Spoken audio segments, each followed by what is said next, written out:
Welcome back, everybody. Engine update. We're getting close. As you saw from the Prelude, got some new parts on it. Water pump, fuel pump, starter.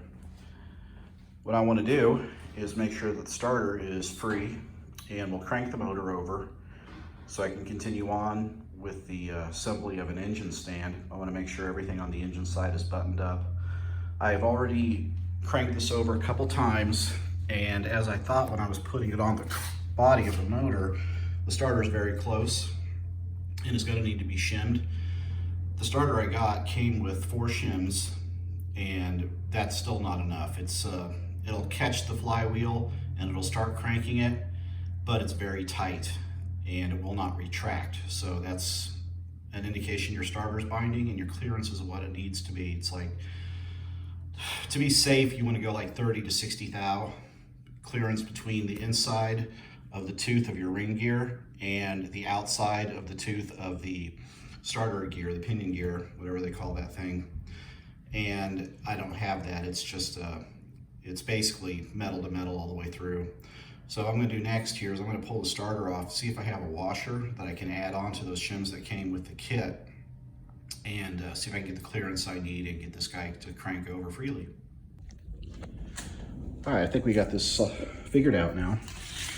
The shim I ended up using on the starter was just a washer, and that guy is, let's see, I can't remember how thick it was, 75 thousandths shim, which is a little bit more than what the 4 shims that came in the pack was.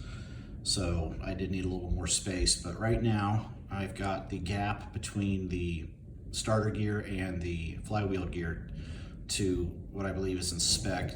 They're meshed up good and you can see daylight between the 2 gears. It's not hitting and grinding when you hit the starter. It still hasn't retracted on its own, but I believe that's just because there's still contact friction between the 2 gears. And then when you roll the flywheel, just one more tooth or less than a tooth that retracts on its own, which I'm sure when the motor starts, you turn off the ignition, or I should say the start on the car, the flywheel's turning on its own, so it's going to retract just fine when the motor starts. Go ahead and let me hook up the battery real quick. Very rudimentary setup I got going on here. I've got the battery grounded to the water pump right now, which is doing just fine. Of course, I got the positive lead to the starter, and I'm doing just the screwdriver trick to get it to turn over. And here we go. So kicked right on and turning it nice and quick.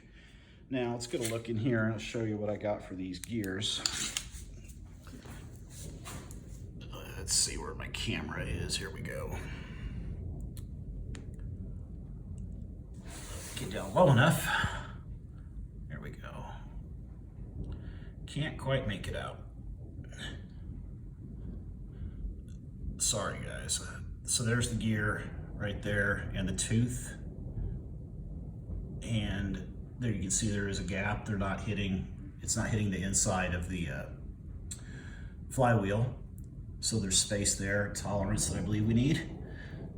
And what I mentioned about when you roll the flywheel, just one, you hear the gear retract, so that'll be fine when the car starts. It's not going to keep hanging up, I believe, and spinning the motor once the ignition hits. So there it was. Kind of underplaying it a little bit, but that was the first powered crank of this motor. It is still making progress. Now, before I started this, I did pull the distributor and all the plugs to get it to turn over a little freer. And when I had the distributor out, I went ahead and primed the engine again for about 2 or 3 minutes and made sure all the internals were filled with oil before I started cranking the motor over. But that's it. God, I think within, if everything goes right, I think within the next 2 weeks, I'll have a radiator stand and a fuel setup, which the fuel setup's just gonna be a can with a hose going to the pump, but that'll be set up and we can start this guy and see if all this work, all these months and many dollars is gonna pay off. well. All right, that's today's update on the engine. Thanks for watching, and tune in for the next one. Please subscribe and click notifications so you'll know when that one comes out, and I will see you guys next time.